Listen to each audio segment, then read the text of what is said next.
Muita gente hoje não tá acostumada, assim, tem muita empresa que vem dos velhos tempos, digamos assim, da mídia antiga, né? TV, revista, essas coisas. E aí quando a gente, às vezes, propõe um plano de marketing, um investimento de marketing, a pessoa regala o olho porque a pessoa tem esse negócio de, vai ser baratinho, vai ser só mais uma coisa ali, né? E aí ele acaba não fazendo, desistindo, porque ele tem essa impressão de que o marketing digital é caro, né? Ou ele não dá o valor certo, né? Infelizmente, o empresário digital, o empresário brasileiro, no geral, ele foi doutrinado de que o marketing digital ele tem que ser muito barato ou gratuito, o que é um erro. Porque se você for parar para pensar, qualquer canal de vendas ou canal de propaganda é caro, é um investimento alto. Então você pega, por exemplo, você vai pegar uma rádio, ou um outdoor, ou um espaço na TV, ou um espaço num programa de TV. Tudo isso são valores altíssimos. Um outdoor você vai pagar ali, dependendo do lugar, 10, 15, 30 mil reais. Um espaço na rádio também você vai pagar ali 30 mil reais. Você vai pegar uma revista, vai gerar em torno de às vezes 60 mil, dependendo da revista. Só que aí você tem um período ainda, né? Então você às vezes tem que ficar 6 meses, tem contrato trimestral, semestral, anual, pagando aquele valor sem ter as métricas que o marketing digital tem. Então você tem... Só que aí quando você vai para o digital, o que ele foi ensinado a fazer? É barato ou é de graça? Então ele coloca 100 reais e já quer que volte 10 mil, né? E às vezes é por isso também que às vezes ele começa a fazer um conteúdo ali na mídia social que, se ele fizer, é de graça, mas não tem estratégia, não tem nada por trás, uma produção, alguma coisa assim, e acaba não dando resultado, e ainda a culpa é do marketing digital que não dá resultado. Por isso que eu sempre falo, não é o marketing digital que não dá certo, é você que não tem dinheiro ou você não investiu o suficiente. Uhum. Então você não tem dinheiro para investir o que tem que ser investido para dominar o mercado, então você tem que batalhar mais, tentar viralizar mais coisas, você não tem esse valor de investimento agora, ou você tem dinheiro às vezes, só que você não consegue investir R$1.000 e acha que é muito. Aí você acha que não dá resultado depois, sendo que toda vez que a gente pensa em marketing, em propaganda, a gente pensa em aquisição. Quanto custa trazer um cliente para você? Então essa a conta que os empresários precisam fazer, que eles não fazem hoje, né? Trazer assim, eu preciso... Um cliente para mim no LTV, ele vai me trazer de retorno 10 mil reais.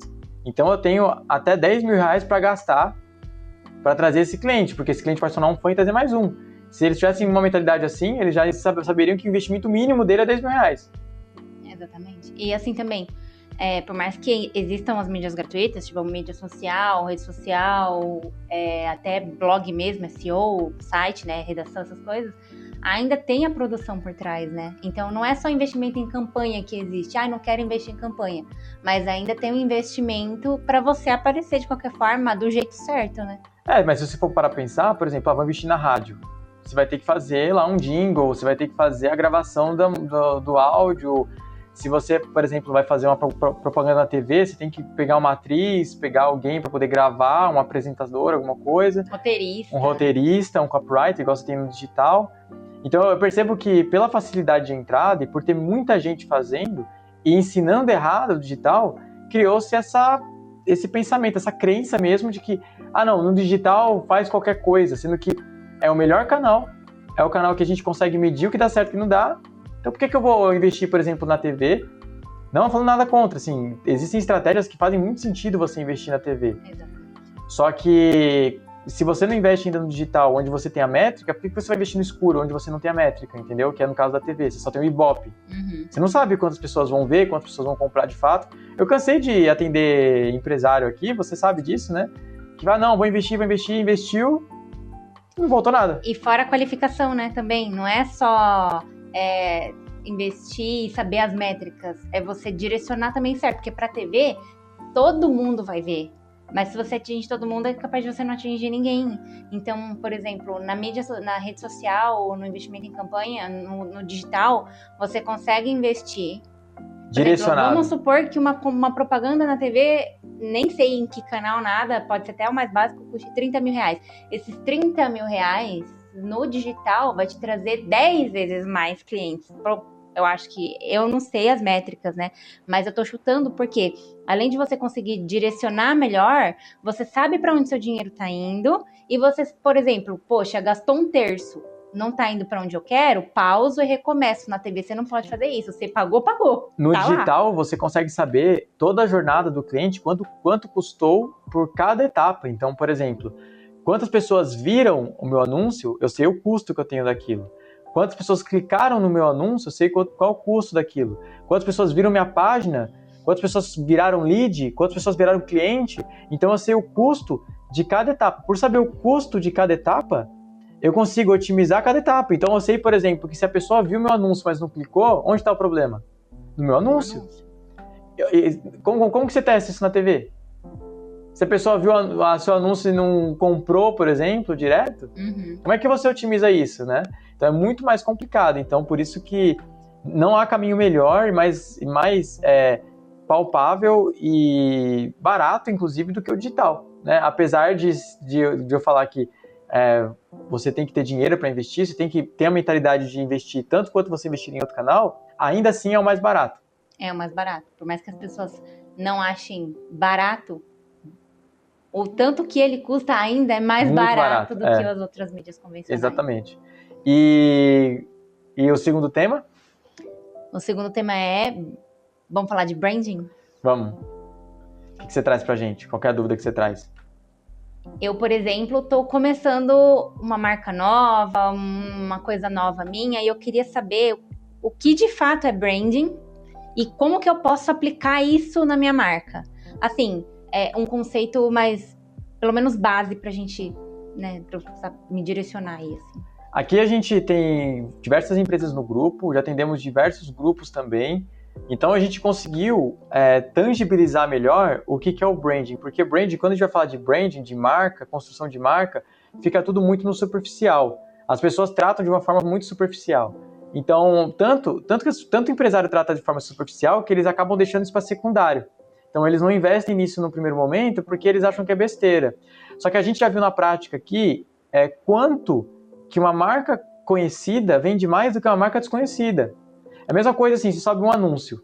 Aí você sobe um anúncio de uma Coca-Cola e você sobe um anúncio de um refrigerante preto com uma embalagem vermelha sem nada. Ou laranja, por exemplo, sem nada. Ou só um refrigerante de cola. Qual vai vender mais? Obviamente Coca-Cola, porque é mais conhecida. E mesmo sendo mais cara, ela é a que vende mais. Ela é a que vende mais, porque ela é a mais conhecida. Então a construção de marca literalmente a construção que você vai fazer para sua marca ser reconhecida, conhecida. Isso é, na nossa opinião, um trabalho de branding. E para você conseguir deixar isso mais claro ainda, a gente sempre fala que branding é a associação. Como assim associação? É o que as pessoas associam à sua marca. Ao que as pessoas associam à sua marca. Então, por exemplo, se você está lançando uma marca de luxo, de decoração, como você quer ser visto nisso? Você quer ser visto como uma marca popular ou uma marca de luxo? Se a sua resposta for a marca popular, você vai ter que ter toda uma comunicação direcionada para esse público.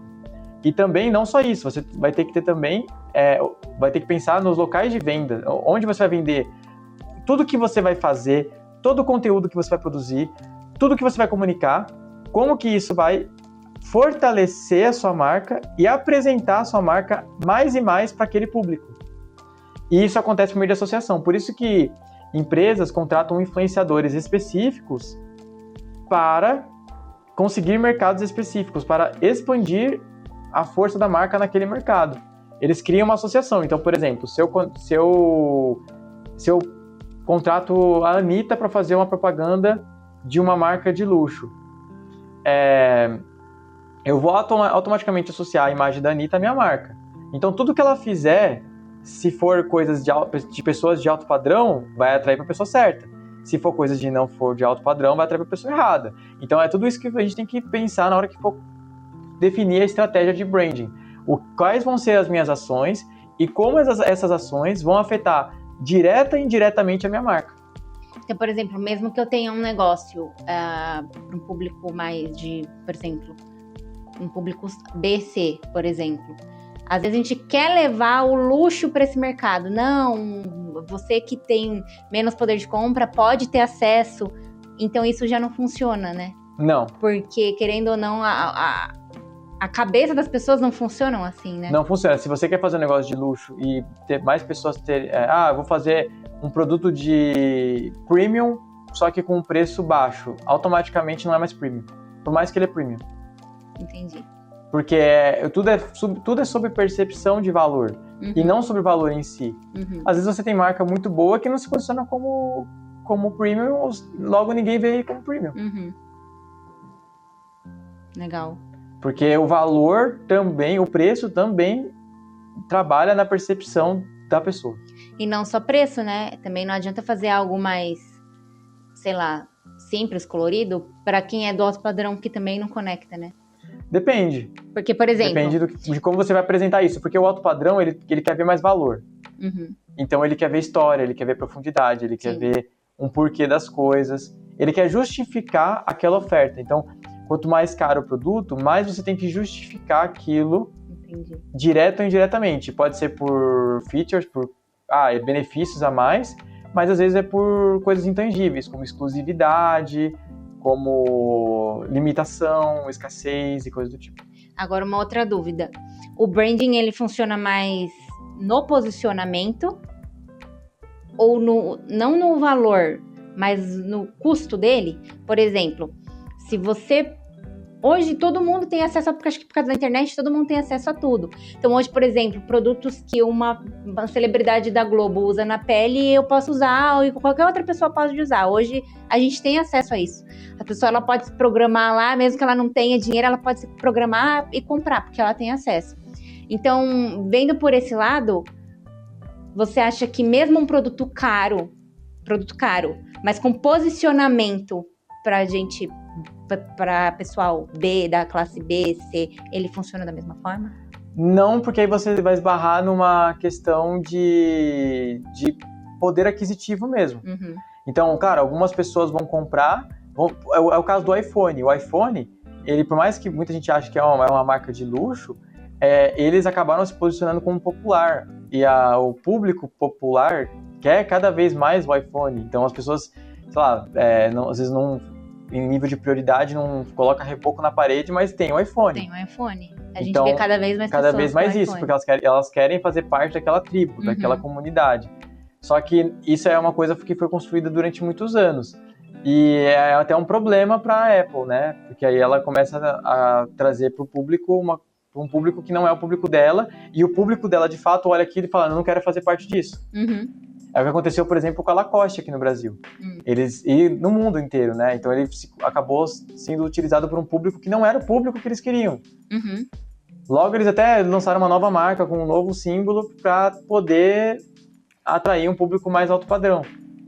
Já que você tá falando, deixar mais exclusivo. Já que você está falando de marca, tem até uma comparação que às vezes eu mesma faço na hora de comprar, que é, por exemplo, Hering e Zara. Hering é a roupa básica do dia a dia, que muita gente tem costume de comprar, mas aumentou tanto o preço que eu fui indo assim na Hering e vendo o preço e comparando, por exemplo, com a Zara, que ela já é tida tipo um fast fashion mais alto padrão. Os preços estavam quase iguais. Então, eu deixei de comprar na Hering, não porque eu não gosto da Hering, porque o preço estava valendo mais a pena comprar na Zara, por um pouquinho a mais. Então, às vezes, que nem você falou, a marca ela deixa de se posicionar, às vezes, como um luxo, sendo que ela tem potencial para isso.